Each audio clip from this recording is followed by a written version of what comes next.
नमो भगवते वासुदेवाय नमः। आज हम अपनी 30 डे सीरीज़ का चतुर्थ अध्याय शुरू करने वाले हैं। यदि आपने पहले के अध्याय नहीं देखे हैं जिसमें मैंने आपको वर्ण के उच्चारण स्थान और संस्कृत में परिचय बताया है, तो लिंक आपको डिस्क्रिप्शन बॉक्स में मिल जाएगा, वहाँ से देख सकते हैं। तो चलिए हम आज का वीडियो शुरू करते हैं। और यदि आपको आज का वीडियो पसंद आए तो कृपया लाइक, शेयर, सब्सक्राइब ज़रूर कीजिएगा। तो चलिए शुरू करते हैं चतुर्थ अध्याय। सबसे पहले हम देख लेते हैं आज हम पढ़ने क्या वाले हैं। आज की हमारी विषय सूची है प्रथम पुरुष। अब जैसे आपने इंग्लिश में सुना होगा first person, second person, third person. First person में आई वी, सेकंड पर्सन में यू, थर्ड पर्सन में ही, शी, इट, दे। ऐसे ही कुछ हमारे संस्कृत में भी होता है, प्रथम पुरुष, मध्यम पुरुष और उत्तम पुरुष। प्रथम पुरुष में जैसे कि यह, ये, वह, वे।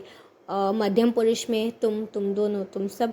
और उत्तम पुरुष में मैं, हम दोनों, हम सब। तो हमारे 3 पुरुष होते हैं। लेकिन आज की वीडियो में हम केवल प्रथम पुरुष के बारे में ही चर्चा करने वाले। लेकिन मैं आपको तीनों पुरुष को एक संक्षिप्त रूप में समझा देती हूँ। तो देखिए, ये हमारे 3 पुरुष हैं, प्रथम पुरुष, मध्यम पुरुष और उत्तम पुरुष। हमारे 3 वचन, एक वचन जब संख्या 1 हो, द्विवचन जब संख्या 2 हो और बहुवचन जब संख्या 2 से ज़्यादा हो। देखिए हमारे रूप कैसे चलते। प्रथम पुरुष में सह, तौ, ते। मध्यम पुरुष में त्वम, युवाम और यूयम। उत्तम पुरुष में अहम, आवाम और वयम।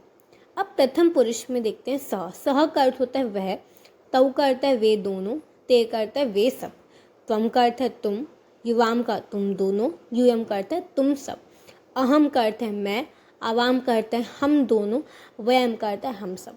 अब मैं आपको एक उदाहरण के माध्यम से आपको समझाती हूँ। जैसे कि सह बालकः, वह लड़का, तौ बालकौ, वे 2 लड़के, ते बालकः, वे सभी लड़के।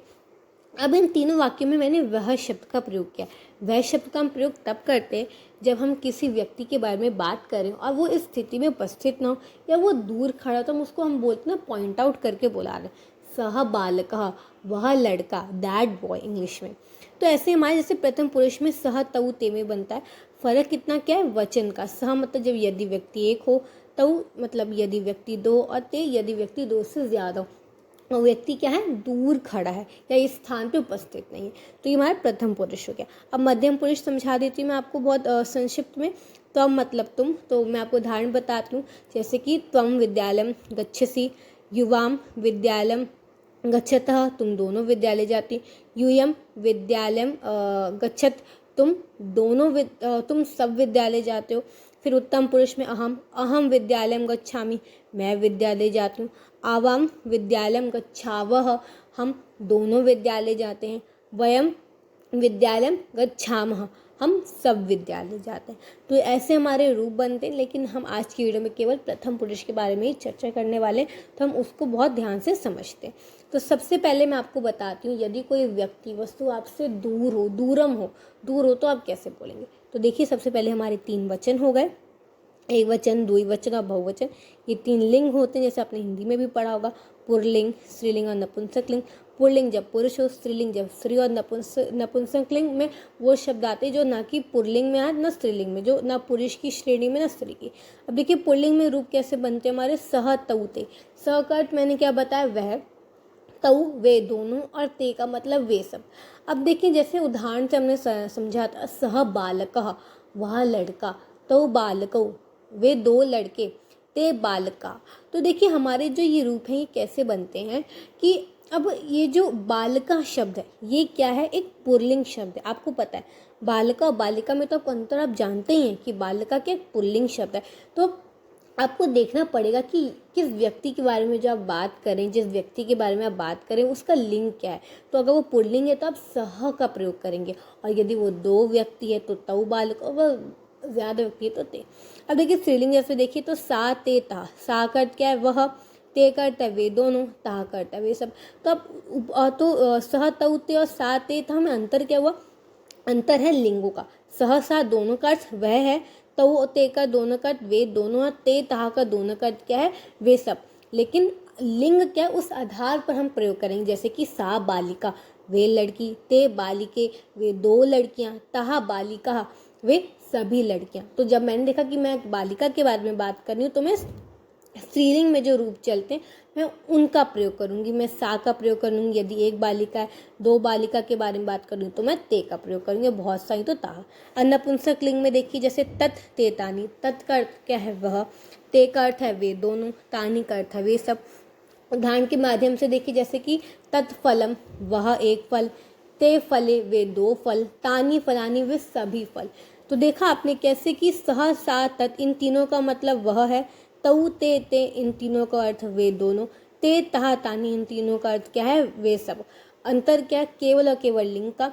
तो आपको देखना पड़ेगा कि पुरुष है, स्त्री है या नपुंसक लिंग का कोई शब्द है।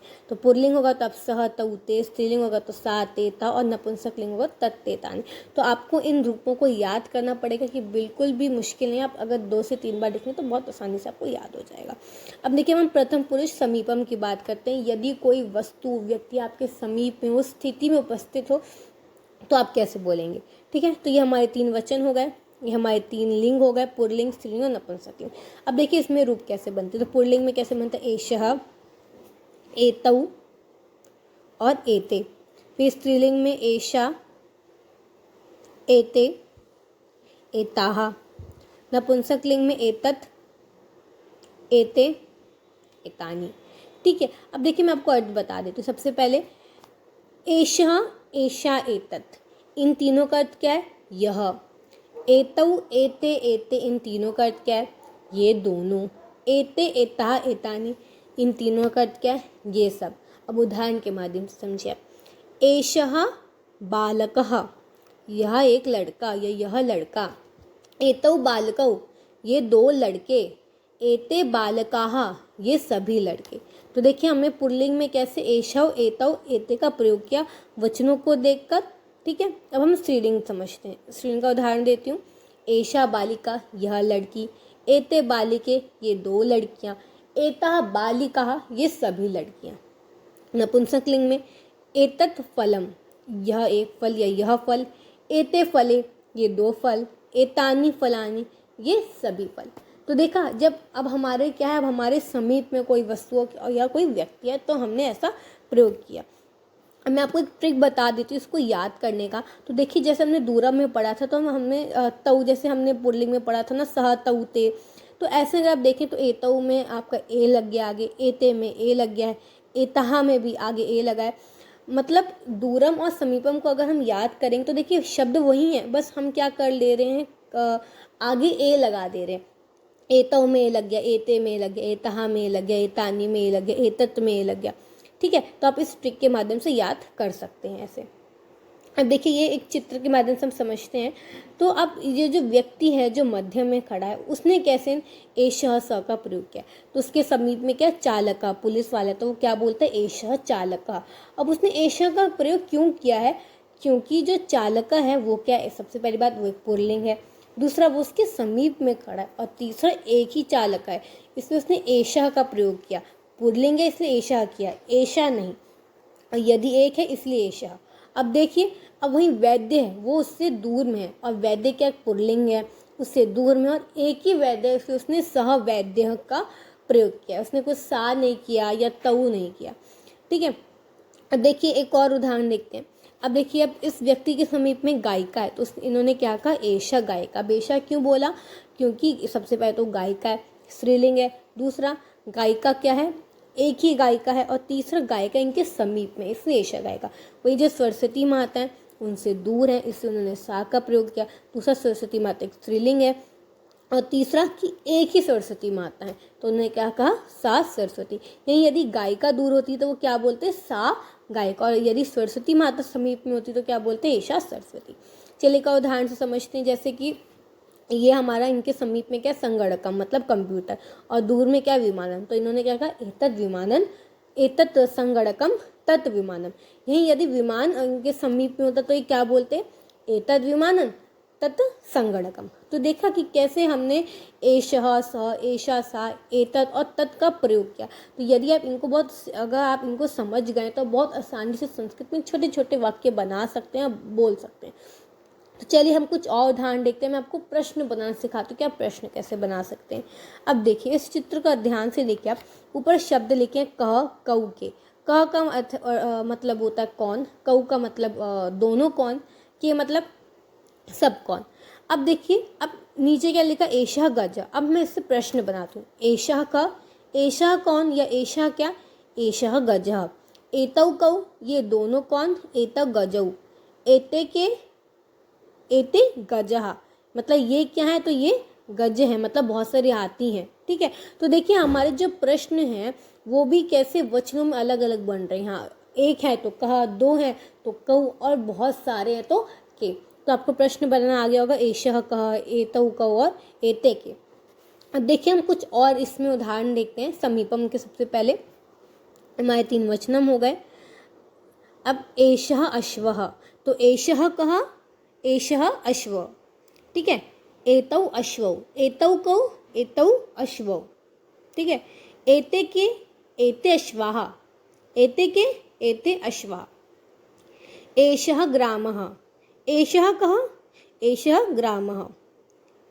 एतौ ग्रामौ, एतौ कौ, एतौ ग्रामौ। फिर एते के, एते ग्रामः, एते के, एते ग्रामः। अब दूरम में देखिए, सः सेनापतिः, सः कः, सः सेनापतिः। तौ सेनापति, तौ कौ, तौ सेनापति। ते सेनापते, ते के, ते सेनापते। सः भ्राता, सः कः, सः भ्राता। तौ कौ, तौ भ्रातौ। ते भ्रातरः, ते के, ते भ्रातरः। ठीक है, तो ये अब आप ध्यान से देखिए। तो जैसे अश्वः शब्द देखते हैं तो देखिए कैसे वचन में रूप बदल रहे हैं। अश्वः, अश्वो, अश्वः। ग्रामः, ग्रामौ, ग्रामः। सेनापतिः, सेनापति, सेनापतयः। भ्राता, भ्रातौ, भ्रातर। तो वचनों में जो है रूप भी अलग अलग बनते हैं, लिंगों में भी अलग अलग बनते हैं। तो मैंने हमारे वीडियो के एंड में आपको शब्द रूप बताएं। यदि आप उन शब्द रूपों को याद कर लेते हैं तो आपको अधिकतर जो रूप हैं वो याद हो जाते हैं, क्योंकि ज़्यादातर जो शब्द हैं उनके जो रूप बनते हैं वो समान ही बनते हैं। तो वीडियो में एंड तक बने रहिएगा ताकि आप आज शब्द रूप भी सीख कर जाएँ। तो चलिए, ये तो हमारा क्या था, पुल्लिंग का था। और समीपम और दूरम देख लिया हमने पुल्लिंग में। अब हम स्त्रीलिंग में देखते हैं।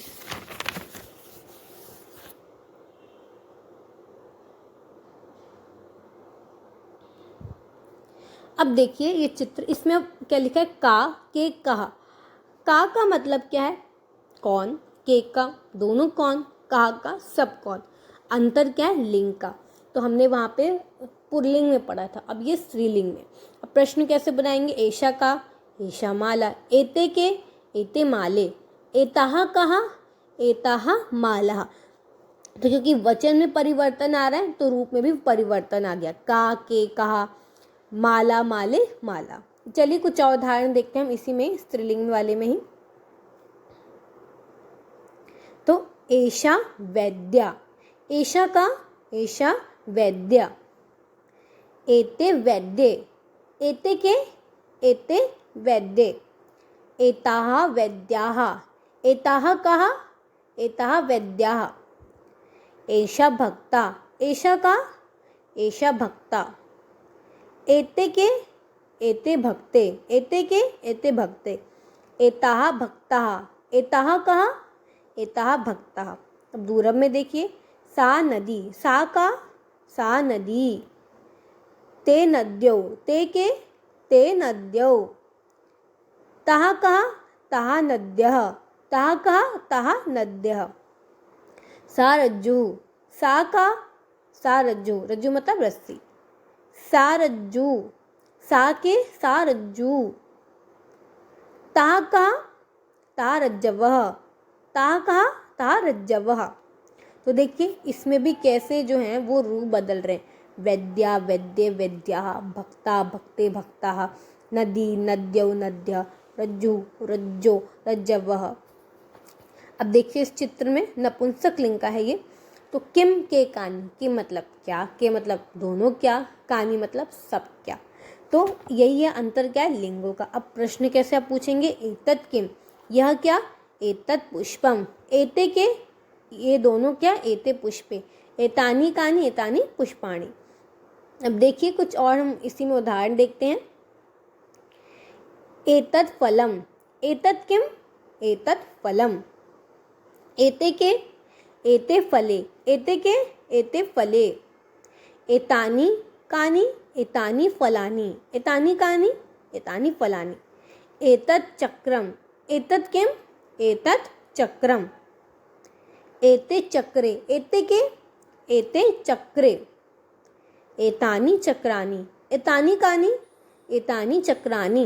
अब दूरम में देखिए, तत् पुस्तकम, तत् किम, तत् पुस्तकम। ते के, ते पुस्तके, ते के, ते पुस्तके। तानि पुस्तकानि, तानि कानि, तानि पुस्तकानि। तत् उपनेत्रम, तत् किम, तत् उपनेत्रम, उपनेत्रम मतलब चश्मा। ते के, ते उपनेत्रे। तानि उपनेत्राणि, तानि कानि, तानि उपनेत्राणि। तो देखिए इसमें भी कैसी जो है हमारे वो वचन है, वो वचनों के आधार पर रूप बदले। और आपने अगर देखा हो पुल्लिंग, स्त्रीलिंग और हम नपुंसकलिंग ये कर रहे हैं, तो कैसे तीनों लिंगों में भी रूप बदले। अब मैं आपको जो मैंने कहा था हम शब्द रूप देखेंगे, वो शब्द रूप पढ़ लेते हैं। हम एक जो है पुल्लिंग का पढ़ लेते हैं, एक उदाहरण जैसे कि राम। तो राम के कैसे शब्द रूप बनते हैं हम वो देख लेते हैं। और राम के एक अकारांत है और पुल्लिंग है, एक वचन, द्विवचन, बहुवचन, ये हमारी विभक्ति। अब विभक्ति क्या है, इसको मैं आपको बहुत विस्तार से हमारी दूसरी वीडियो में बताऊंगी। यदि मैं आपको इस वीडियो में बताऊंगी तो वीडियो थोड़ी लंबी हो जाएगी, ठीक है। तो सबसे पहली विभक्ति हमारी प्रथमा विभक्ति, इसमें बनता है रामः, रामौ, रामः। द्वितीय विभक्ति में बनता है रामम, रामौ, रामान। फिर तृतीय विभक्ति में बनता है हमारा रामेण, रामभ्याम, रामई। फिर चतुर्थी विभक्ति में बनता है रामाय, रामाभ्याम और रामे भय। अब हमने अभी पीछे जो भी पढ़ा वो हमने प्रथमा विभक्ति पढ़ा, जैसे कि अश्व, अश्वौ, अश्वः। यहाँ पे क्या रामहु, रामा, रामा। अब विभक्ति और पुरुष में वो मत होइएगा कंफ्यूज, वो विभक्ति अलग है, पुरुष अलग है। अब पंचमी में देखिए तो रामात, रामाभ्याम और रामे भय। षष्ठी विभक्ति में रामस्य, रामयो, रामाणाम। सप्तमी विभक्ति रामे, रामयो और रामेशु, ठीक है, रामेशु। फिर आपका संबोधन हे राम, हे रामौ, और फिर आपका क्या बनता है हे रामः, ठीक है। तो ये हमारा क्या था पुल्लिंग में। अब हम देखते हैं अकारांतः स्त्रीलिंग। रमा, रमा जो है एक स्त्रीलिंग शब्द है, अकारांत है, तो इसके रूप कैसे बनते हैं। तो ये हमारी विभक्ति, हमारे तीन वचन हो गए। प्रथमा विभक्ति में कैसे बनता है रमा, रमे, रमः। द्वितीय विभक्ति में रमाम, रमे, रमः। तृतीय विभक्ति में रम्या, रमाभ्याम, रमाभिः। चतुर्थी विभक्ति में रमायै, रमाभ्याम, रमाभय, रमाभय। तो हमने अभी पीछे जो भी पढ़ा वो हमने प्रथम विभक्ति का पढ़ा था, जैसे कि माला, माले और मालाः, ठीक है। अब देखिए पंचमी में रमायाः, रमायाः, रमाभ्याम, रमाभिः। षष्ठी विभक्ति में रमायाः, रमयो, रमाणाम। सप्तमी विभक्ति में रमायाम, रमायाम, रमयो और रमासु। संबोधन में हे रमे, हे रमे और हे रमः, ठीक है। अब हम एक अंतिम देखते हैं नपुंसकलिंग ज्ञान शब्द रूप, मतलब ज्ञान का कैसे रूप बनता है हम उसको देखते हैं। ज्ञान का नपुंसकलिंग अकारांत शब्द है। तो प्रथमा विभक्ति में कैसे बनेगा ज्ञानम, ज्ञाने, ज्ञानानि। द्वितीय विभक्ति में भी वैसे ही बनता है ज्ञानम, ज्ञाने, ज्ञानानि, कोई अंतर नहीं, हम वैसे ही बनाते हैं रूप। फिर तृतीय विभक्ति, अब याद रखिएगा तृतीय विभक्ति से लेके हमारे आगे जितने भी रूप बनेंगे वो सभी पुल्लिंग के जैसे ही बनते हैं। तृतीय हो गया आपका, चतुर्थी, पंचमी, षष्ठी, सप्तमी। तृतीय में से ज्ञानेन, ज्ञानाभ्याम, ज्ञानई। चतुर्थी में ज्ञानाय, ज्ञानाभ्याम, ज्ञाने भय।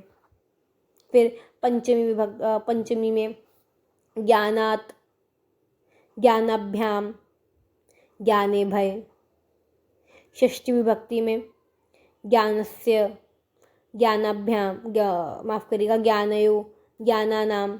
फिर सप्तमी विभक्ति में ज्ञाने, ज्ञानयो और ज्ञानेषु। ठीक है, और हमारे संबोधन में हे ज्ञाने, हे ज्ञाने, हे ज्ञानानि। तो ये हमने देखे शब्द रूप तीनों लिंगों के। अब ये कुछ अभ्यास प्रश्न हैं। इसमें मैंने आपको तीनों समीपम, दूरम, प्रथम पुरुष मतलब सभी लिख दिए, सभी वचनों के। आप इनको देखिए और ये कुछ आपके शब्द हैं। इन शब्दों के आधार पर आपको वाक्य बनाने हैं कि एषः के साथ कैसे, जैसे उदाहरण के लिए एषः नर्तक्य। ठीक है, तो आपको उदाहरण को देखकर वाक्य बनाने होंगे। आशा करती हूँ आपको वीडियो पसंद आया होगा, आपने कुछ नया सीखा होगा और आप इसको अपने गृह में कोशिश करेंगे। यदि आपको वीडियो अच्छा लगा हो तो लाइक, शेयर, सब्सक्राइब जरूर कीजिएगा और कमेंट्स में उत्तर बताइएगा। तब तक के लिए